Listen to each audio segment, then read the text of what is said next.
Hello and welcome to another Warminster Scoop. Today we have Jessica Fox, our Parks Director. Welcome, Jessica. Thank Wonderful you. to see you. Yeah, I know you put in a really nice playground. Yes. And I was over there the other day, and of course my children are grown. I have grandkids, but they're not here. But that playground is really nice, really nice. That was really fun. That was a really fun project. When the playground that was there was 20 years old. Useful life of a playground, we're very rarely getting more than 15 years safely out of a playground. That was a 20-year playground, and we could no longer get replacement parts.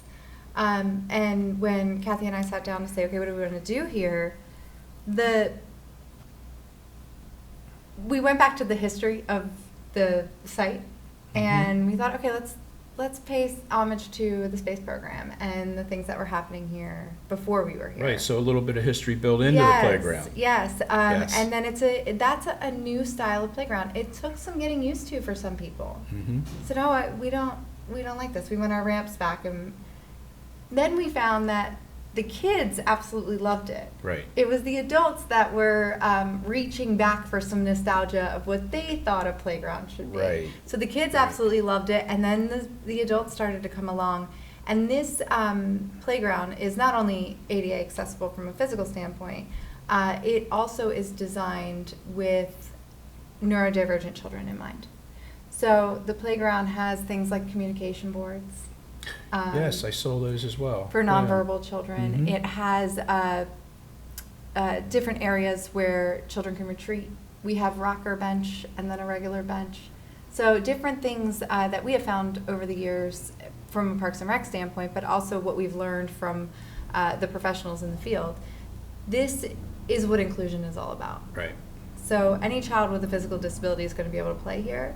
And any child who has is anywhere on the neurodivergent spectrum Right. is going to have an enjoyable experience as well, or at least a chance for that. Right. Well, I know it was. I know we invested some money into that, We did. And it was well worth the investment because, as you said, it's inclusive, and I know I see a lot of kids on those swing lines or whatever they're called. The zip Yeah, the lines. zip lines. Yeah, they have a lot of fun on Yeah, that. that's called the zip cruise. Right. Right. And the walkways are so soft. It's almost like you're walking on those mats, the It's work spongy. mats. Yeah, it's really. That's called board in place matting. Okay. It's incredibly expensive playground surfacing, which is why, because this is such a large site, we have that to all of our transfer areas, our wheelchair transfer areas, and those areas, and then the rest is filled in with modified wood carpet, and that essentially was a cost-effective way, because when you're already pushing 350,000, Yes. then with our surprises, which we had there as well. I know. We had surprises underneath the I old remember you playground. stressing and saying to me, "We need another triaxle of stone." What am I going to do? And I said, "Jess, get the triaxle of stone. We need it. Yes. It's okay." Yes, I'm budget conscious and will always be. I try. And honestly, Fight tooth and I'm nail so to aware stay. of that, and I know I tease you a little bit about that sometimes, but myself, the board, and all the residents, we really do appreciate that you're so budget conscious. I It think really that helps. the number one responsibility of a public servant at any level is to be a responsible steward of the tax dollars. I agree Um, wholeheartedly. Whether that's coming from our tax millage or whether that's coming from state or federal funding, that's also tax dollars. So that's one of our, I believe to be one of the biggest responsibilities that we have. So I am very, very cost conscious, but we're going to do it right. Yeah, that's right. That's So you that know, balance is important. because if you don't do it right, then sometimes you wind up doing it, I remember there was an old saying in some of the places I worked, not in the construction industry, but more in the professional industry, is we do it right because we do it twice. Right. That's a motto we don't want to adopt here in Warminster. Right. We want to do it right the first time. And that's, that's a testament to yourself and the contractors. So I know we have, I just wanted to touch on some of the great work you've done. Let's talk about some of the funding and the grant writing, and we don't have to get into the weeds on the process, but I know, what is it, Kemper? with the loop trail. Yes. And the trail that runs along the Chamonix Creek. Correct. That is in disrepair. It is. And I know I say this on every podcast, and this is the truth. I twist and torture our state senator, our state rep, and our congressman for funds to help the residents of Warminster. But you actually provide the base and the legwork for all that in your grant writing. So just touch on some of on how that, some of the grants that are available, how it works, and how hard it is and how competitive it is. Yeah. So Parks and Rec is tricky because people like to come and say, oh, this grant is available. And that's great, but we don't choose grants. We don't choose projects to fit grants. We choose grants to fit projects. So, which is a great model. We're not adding in extra projects that are not on our schedule unless it's something that is absolutely incredible, that makes a lot of sense. Right. But otherwise, we are looking for grants to fit the projects that we need to do. So that's number one. Then we go out and we find what grants are available. And then once we figure out which grants are available, we need to figure out what those grant timelines are, what grants can match each other. So, for example, if we're able to get a $250,000 grant from a state grantor, I can't get a $250,000 grant from other state funds and have them match each other. Right. So sometimes that means we need to provide cash match. Sometimes we can go out and find a private grant, or we can go out and find a federal grant that can match it. But grant writing in general is very complicated for those reasons. Right, and sometimes the township has to provide the match. Correct. Right, which is most of the time, I believe. Most of the time. Yes. And sometimes you can find other grants that can match, but that can be tricky not only because it has to be eligible for a match, but also because the timelines on grants are different. So if we're able to get a DCNR grant that expires in 2 years and doesn't get awarded. And that's the Department of Conservation and Natural Resources. Correct. That's yes. right. So that would be technically a state grant, right? Right. So if we're able to get one of those, and then we think, okay, well, we can go get these matching grants, but you can't apply for that matching grant until 6 months from now. It's not awarded for 12 months.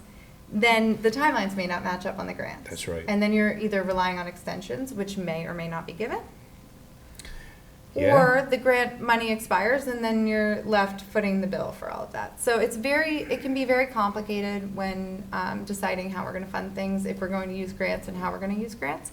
But for Kemper, for example, it's a relatively straightforward project. We need to reconstruct the loop trail at Kemper. GTRP, which is the Greenways Trails Recreation Program. So many acronyms too. They're all I know. all I different work for the acronyms. U.S. Geological So Survey, and that the is through acronyms yes. to ad nauseum. The only time I've seen more is in the military, but Right, DCD provides that grant opportunity, and we did apply in May for a grant to reconstruct the trails at Kemper Park. Now that grant has a relatively small match compared to others. Some are 50%, some are 100%. Recently we got a private PICO grant that's 100% match. So they give us $10,000, we have to provide $10,000. Right. And that was awarded to us, and that project is going to be underway soon. The PICO grant was for reforestation near Kemper at Sinclair and Valley. Okay. So, okay. But we're able to use, for that match, some of our shade tree money. So when a business opens and they don't want to plant all their trees back, they can give us the money to plant trees Right. elsewhere. They call it in lieu of. In lieu of, Right. correct. So we can use that in lieu of money to match that grant, which is great. That's just one example. But we applied for the GTRP grant, which is a relatively small match, and those awards are made in December or January. Right, and it's highly competitive, right? Because we're That's a competing with competitive municipalities across the entire state. Right. So there's Yeah. two things that can happen. There's allocated money and then there's competitive money. Most of our grants that we're writing here are competitive. Right. There's some money that is allocated. Sometimes the casino money is allocated to certain municipalities. Yeah, but we don't touch We Ben don't Salem, get so that, we don't yes. get that. That's right. In a previous municipality, I did, so we Yeah. were able to take advantage of that. Yeah, And then that is really, really an incredible asset to have, or a revenue source. Because, It is. But we don't get any of that. we money. do not. No. And then the same thing with community block development grant money, CDBG money. Some of that is allocated. So you have some competitive money, some allocated money. Unfortunately, here in Warminster, we don't have a ton of allocated Parks and Rec money. Right. So we have to compete. We have to compete at the state level and sometimes even beyond that. Yes, at the congressional level as well, and I'm well aware of that. Yes, you are. Because we can touch on that too, and so I'd really like to emphasize that, you know, your job as a Parks and Recs director is much more than just, you know, programs and doing some smaller, minor stuff. I mean, you're involved in the grant writing, and there's deadlines, and I know I've written proposals and grants for government projects, and sometimes they take 2-3 weeks to get done. I mean, they're lengthy, there's all kinds of rules and requirements, and so it's a much more diverse and complicated position that you have, and you're great at it, because I know you and with the help from our engineers and sometimes the redevelopment authority, you guys put those grants together, you submit them, and then I go to work, which sometimes works, sometimes doesn't, because I mean, there's only so much influence you can have or pressure you can apply to an elected official at the state or congressional level. It's competitive, but I did want to talk about, speaking of grant money, we got a significant amount of money to, let's talk about Shenandoah Woods. Yes. Because that is going to be a gem. It is. And well, before I do that. And another connection. Yes, another connection, that's right, because that's where I was going. I was going to talk about how all the parks are, you know, except, you know, we have to use the Ivy Land. We were talking about making that a greenway that to connect the parks on the western side of the municipality. But most of our parks are contiguous. They're connected to one another. Our big parks, for sure. Yeah. And pocket parks aren't designed to be. So, Right. you know, Right. that's why our pocket parks don't necessarily connect the way that our big parks do. But it is very, very rare to have the acreage that we have that is connected. Shenandoah Woods, over 50 acres, connecting to over 240 acres at Warminster Community Park. Then we can move into Monroe, which is connected as well. Then we move into Werner, which is connected as well. By pedestrian access crosswalk, you're connected to Shamanic. Right. Technically, that connects to Crooked Billet in Warminster Heights, but not safely, and that's something that we're looking at in the comp plan. Okay. And then also, we happen to have a pedestrian crossing to Northampton's park. That's right. That's right. So it's not just very, very rare. local. It's more expanded. It goes into it's multiple municipalities that we connect to, which is nice. I know on the west end, don't we connect to something going into Warwick as well, off of Valley Road? Kemper is there, so yeah, that's complicated as well. But yeah. Yeah, I mean, it's Kemper technically is in the service area of Warwick. right. So that's awesome as well. And one of the things that we have in this comp plan process that I asked our engineers to work on was service areas, to make sure that all of our residents are within a certain distance from a park and open space area. So that's a very cool, I'll have to send that over to you. Yeah, I'd be interested to see that. And that's one of the big concerns. Can kids bike to a park area? Can they Right. walk to a park area? Well, that was even concerns for the adults in the room that night. I remember that. Yes, Yeah, absolutely. they were talking about they bike and they would like to see a little safer connectivity. Right, right. So to have almost 6 miles of trail in Warminster Community Park that's connecting to trails in all of these other spaces is really, really rare for a collar county. And so. Yeah, and we're down at the lower end here, so, you know, to have this much open space and recreation area available to the residents is just, it's a wonderful thing, and we hope to preserve it forever. But yeah, let's get into Shenandoah Woods quickly. Absolutely. Because it's just been sitting there, idle, you know, blighted housing, fires once in a while that our fire department had to put out, bringing water in, because, you know, we didn't have, the Department of Defense shut the water service off for a while there.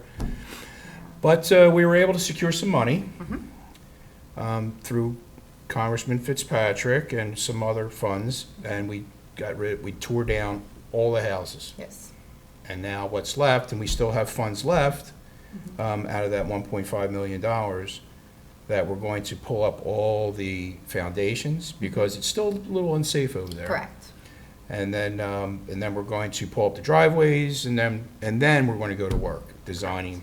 So talk about the design, and I'm really excited about this, and I know we need a lot of money We to do. do this. A lot.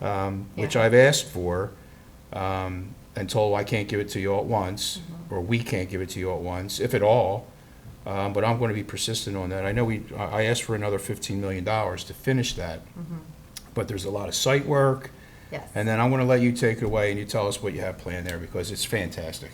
Yeah, Shenandoah Woods is awesome. It's really and I know that I've said this a lot, that things are unique here in Warminster, but our park system is incredibly unique, and Shenandoah Woods in and of itself is 50 really, acres. Yes.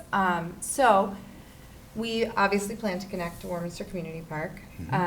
So that 6 mile trail will now connect down into Shenandoah Woods. This is going to be a passive park area. So you're not going to see things like sports fields, pavilions, not, like we have at Warminster Community Right. Park. For events. Correct. Right. So what we have planned are 3 separate loop trails. We are really excited to do some stormwater loop trail and some education there. We're going to do a history trail, loop trail with a different signage with the history of the site and the site as a whole, not just Shenandoah Woods. And then our Born Learning Trail. And then we're going to have some nature play. Not any type of large playground, nothing like that, just different nature play options. And it's going to stay a natural area. That is the goal. So Yes, I know when we, especially, and you were there with me, when we ask for funds to make this happen, you can't appreciate how quiet it is down there with the tree canopy, the mature trees, and so you have all this activity and the road noise and up on the runway area and the fields, and then you go down into this small, like, little depression valley where the housing is, and they have this tree canopy. It's quiet. The road noise is dissipated because the trees act as sound baffle. And every time we've taken a senator or a congressman or a state rep down there, they look around and go, wow, this is really something. Yeah. And it sells itself. So, we yeah. definitely want to keep that Absolutely. atmosphere. But also, we've talked about some other elements that we may add over time. And this is very likely going to be a heavily phased project It's due gonna have to to be. the cost. Yeah. Right. So we're hoping to get through this probably pretty soon. The foundations, getting the site safe. And then after that, we'll look into starting our site work, stormwater management, that type of thing. And then we'll get some trails laid in. Once we get trails laid in, then we can continue that phasing as we go. So the other things that we need, or the other things that we have envisioned, different signage, different loop trail themes, the learning area that we're talking about, the outdoor classroom that we're talking about adding down there, things like that. That will And then you're likely working be with final phase. Yeah, and you're working with the library, correct? Correct, for the storybook trail. trail, right? And that'll be via what, Bluetooth or some sort of? No, so the storybook trail will be reading. We're going old school. Oh, are we? Yes. Okay. That's even better, because yes. that's less electronics we have to Less maintain, maintenance, right? and we do have some. We don't want to run too much power down there. Right. The storybook trail is awesome because basically it's just a book, and you walk and you read the book along the trail. That's exciting. And Yeah. the library will change that book out pretty regularly. So we'll have, maybe 3 months of this book, and then we'll bring in a new book. So Right. working cooperatively between departments is something that Mr. Scott encourages and really likes to see. So it's nice to have the library on board with this, to have Public Works involved in the planning. It's been really nice to work together with our other department heads. And that is key to having a resilient, streamlined, functional municipal government, that all the departments work they work together. Mhm. And it's not siloed. Nobody's saying, well, No. that's mine. I'm not sharing that resource. So everyone works together. And I've seen that over the past 6 years now. I've seen that change to the point where I sit in meetings and at the end I see how people interact and I see how all of you genuinely like one another. You work together, you share resources, and that's key for me anyway. I think that's a fantastic, something that I'm pleased to see. Yeah, and that's a perfect example, that project there. Mhm. We have police input. We have emergency management with Joe Velton. Right. So Chief Donnelly and Joe Velton and the library and Public Works and Parks and Rec and everyone working together. It's rare to have a project where that is necessary, but it's really cool Right. to see it happen in real life. I know Jeff Darwick over at the RDA says to me on occasion, he reminds me that project sat idle for years and years and years, over 15 years, or maybe even close to 20 years. And he said it's nice to see it now break the inertia and move forward, and he's pleased with it as well. Yeah. And I know the county, they're happy that we are actually moving forward and not leaving it sit there as basically one of the biggest blighted properties Yeah. in the county. Yeah, if not the biggest. If not Definitely the- residential. Right. Right. The RDA has been absolutely wonderful as well. Their assistance with that project has been vital to the success so far as well. So it's just a really rare opportunity to see a lot of, not just our departments, but a lot of different entities, politicians, and career public servants alike working together Working to together really make this happen and to be excited about it. Yes, yes, working together ultimately it benefits the residents, it brings people to the park from all over, and it helps the economy here in Warminster. Yeah. And Jess, I want to thank you for all your great work. Appreciate you coming in, taking your time out of your busy schedule to talk to us, and let the residents know of some of the great things that we're doing. And best of luck, and Thank you. thanks again. Thank you. All right, we'll see you again on another Warminster Scoop.